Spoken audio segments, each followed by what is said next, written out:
A paz do Senhor, meus irmãos, que a graça e a misericórdia do Senhor seja com cada um.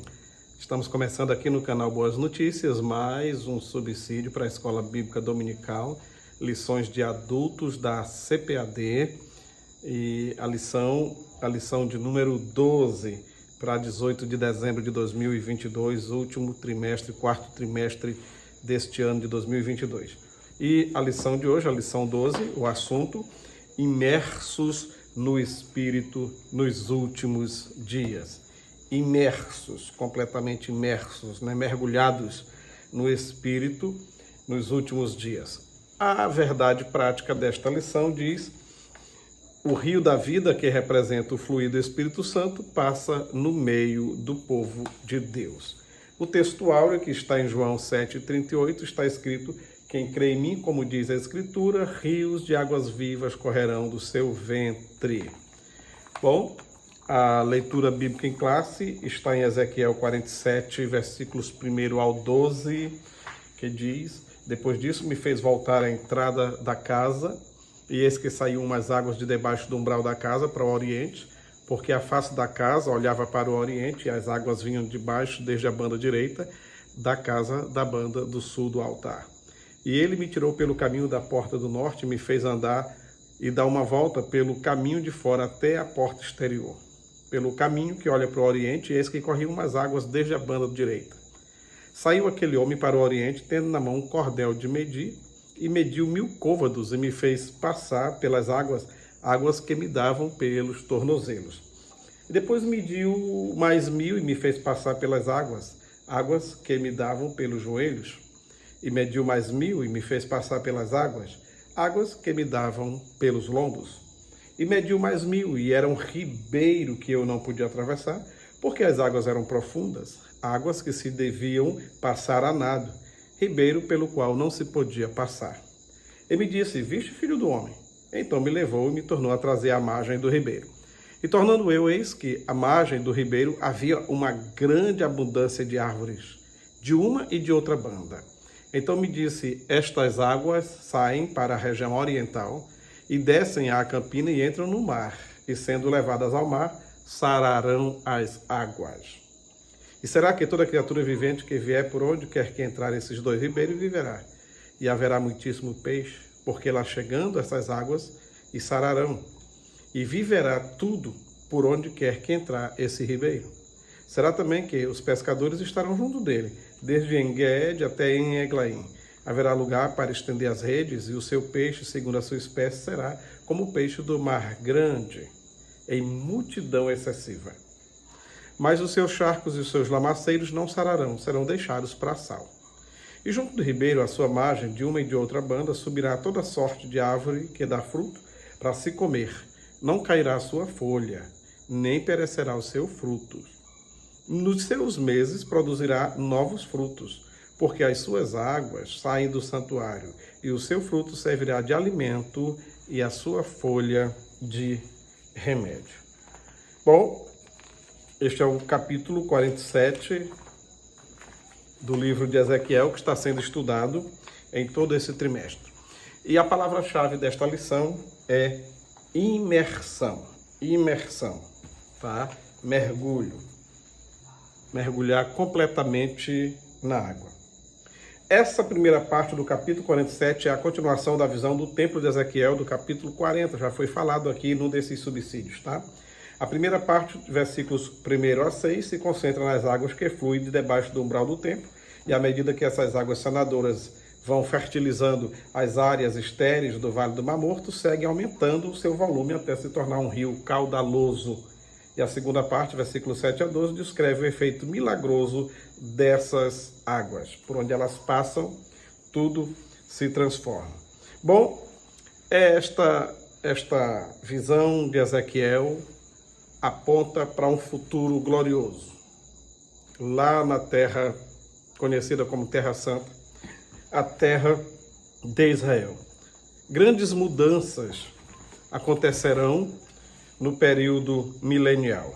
Por isto, essa visão traz uma mensagem escatológica.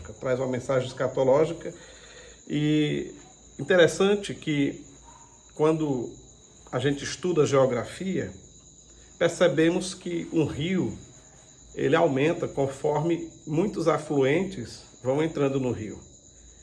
Às vezes a gente vê alguma campanha, salve o rio tal, e o povo esquece de salvar os pequenos ribeiros que entram naquele rio principal.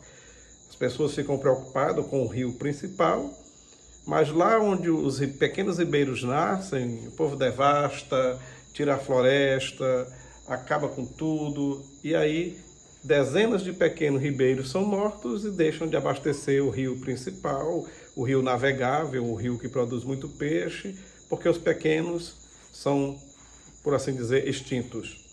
Agora, interessante, nesta visão de Ezequiel, sai um pouco de água lá do templo, de debaixo do altar.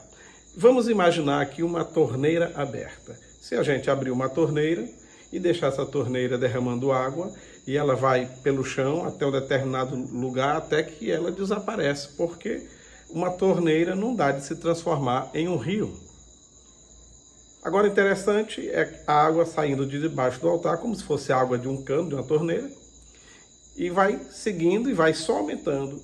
E não é nos dito que algum afluente entra para ajudar a aumentar as águas desse ribeiro. E o profeta caminha à margem desse riachinho que sai lá do templo. E quando ele caminha 1000 côvados, 450 a 500 metros, há um volume de águas. Quando ele caminha mais 1000 côvados, aumenta de novo. Nos primeiros 1000, ele passa e as águas só cobrem os tornozelos, os pés, o calcanhar, tudo. Mas quando ele anda mais 1000 côvados, 450 ou 500 metros, agora essas águas, como diz aí o versículo 4, já chegam nos joelhos. Mais 1000 côvados, e agora a água já chega nos seus lombos, na região abdominal. Mais 450 ou 500 metros, mais 1000 côvados, agora já tem que atravessar nadando, porque já é água suficiente para isso.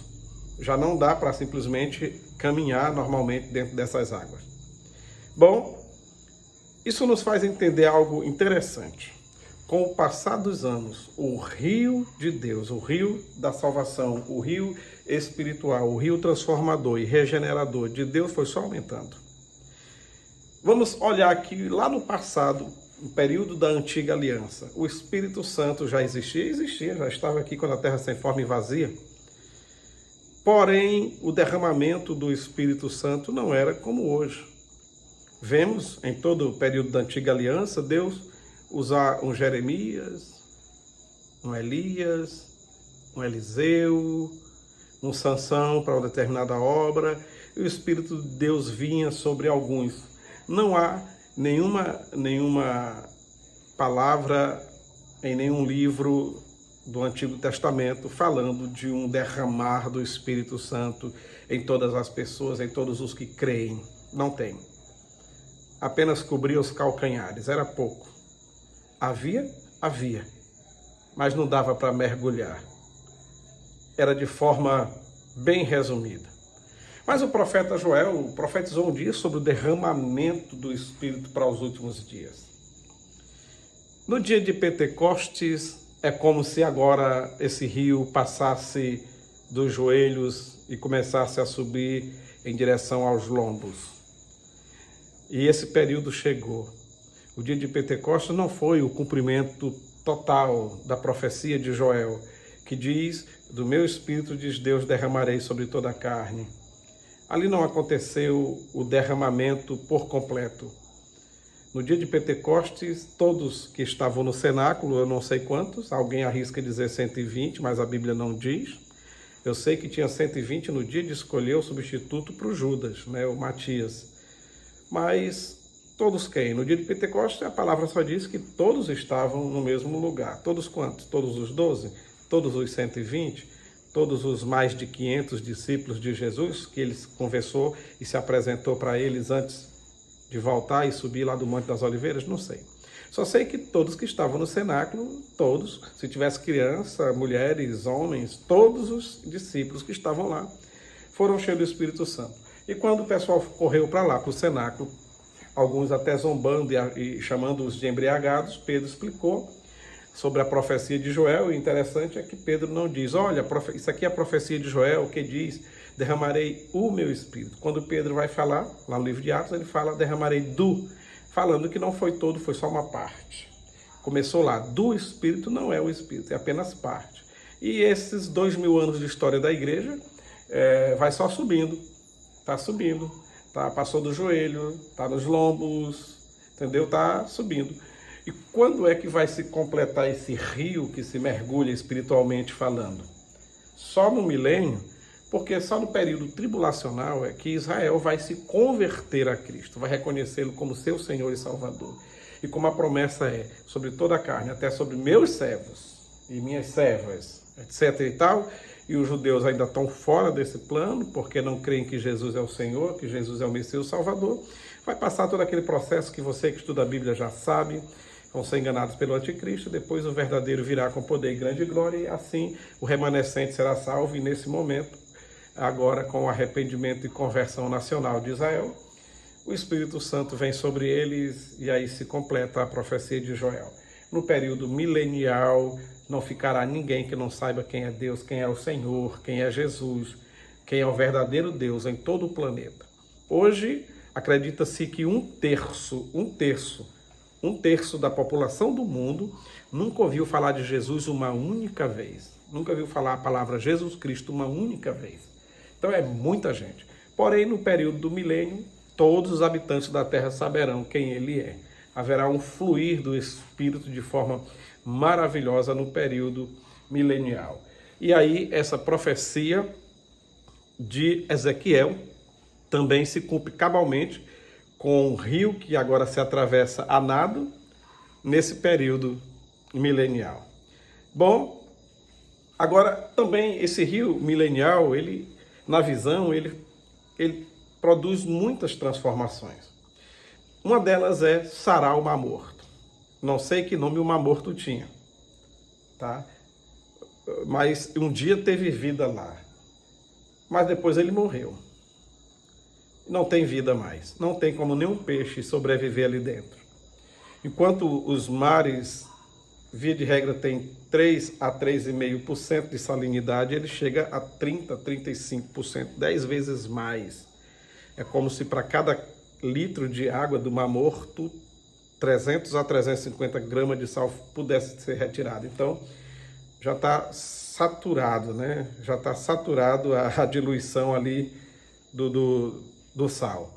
Muito denso, e por isso quem entra nas águas, eu nunca estive lá, mas já fiz pesquisas, e quem entra nas águas, os turistas que vão lá, não afunda, porque a densidade da água é maior do que a densidade do corpo humano. Então, como a densidade do corpo humano é menor, flutua, não vai ao fundo. E esse rio, e esse mar, o Rio Jordão desemboca nele. Porém, nunca adoça ele, nunca dessaliniza ele, nunca aumenta as águas dele, pelo contrário, a cada ano ele está diminuindo por efeito da evaporação, e quanto mais diminui a água, mais salgada fica. O Rio Jordão não dá conta de lhe restaurar, não dá conta de lhe encher, e o Mar Morto, de certa forma, representa o egoísmo e o orgulho, o vem a mim, o vem a mim, o vem a mim, só recebe, porém não dá água para ninguém. Mas agora, no período milenial, aquele riachinho que vai sair lá do trono, lá do altar, lá do novo templo, o templo milenial, aquele riachinho, com essas águas milagrosas, vai chegar ao Mar Morto. E quando entrar no Mar Morto, ele será sarado. E terá tanto peixes semelhantes aos peixes do Mar Mediterrâneo, como diz aí o grande mar, falando do Mar Mediterrâneo. Terá cardumes de peixes, variedades de peixes. Haverá pescadores, pessoas lá exercendo a profissão de pescador, no que outrora seria o Mar Morto, e não sei que nome ele vai ter. Mais uma coisa, aquele riozinho, aquele riachinho, não simplesmente vai restaurar e sarar e dar vida ao Mar Morto. Aquela região é muito árida, muito seca, aquela região que Sodoma e Gomorra e outras cidades era naquela região, muito seca, região muito árida, muito quente, vegetação escassa mesmo, porém a terra também será sarada. A terra será modificada, o solo daquela região, por causa daquele riachinho que vai correr e que se tornará num rio caudaloso. De um lado e do outro crescerão variedades de plantas, plantas frutíferas, árvores frutíferas. O deserto florescerá e será uma bênção para Israel, mas também para outras nações.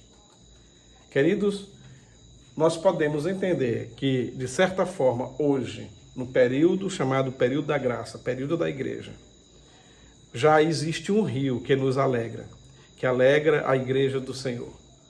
É exatamente o fluir do Espírito Santo de Deus. Enquanto não chega esse rio de águas saradoras lá para Jerusalém, para Israel, para o sul de Israel, hoje, quem já está na igreja, com o nome escrito no livro da vida, quem já nasceu de novo, já está mergulhado no rio do Espírito Santo de Deus.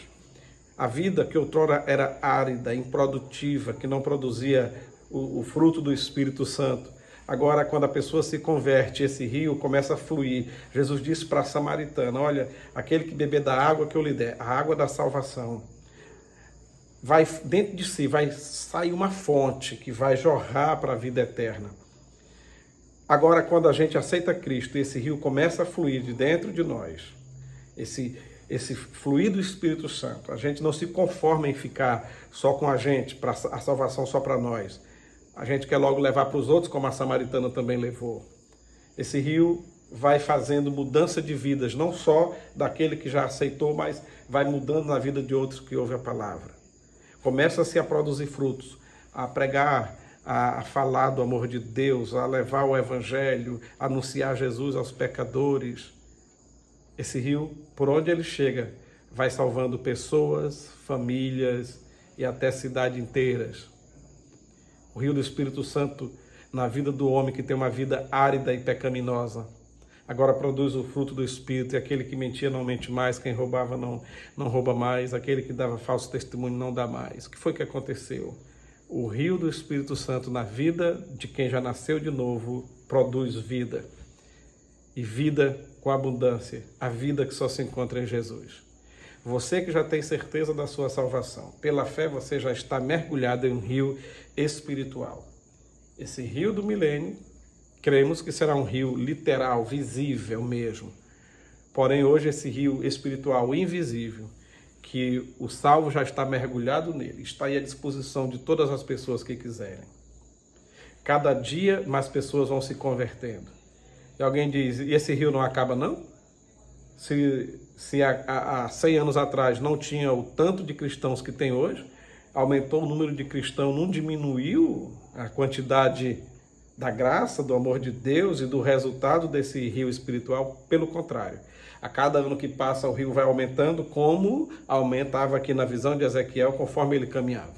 Se o Senhor Jesus ainda demorar 100 anos para voltar, para buscar a sua igreja, nesses próximos 100 anos, o rio continuará aumentando cada vez mais.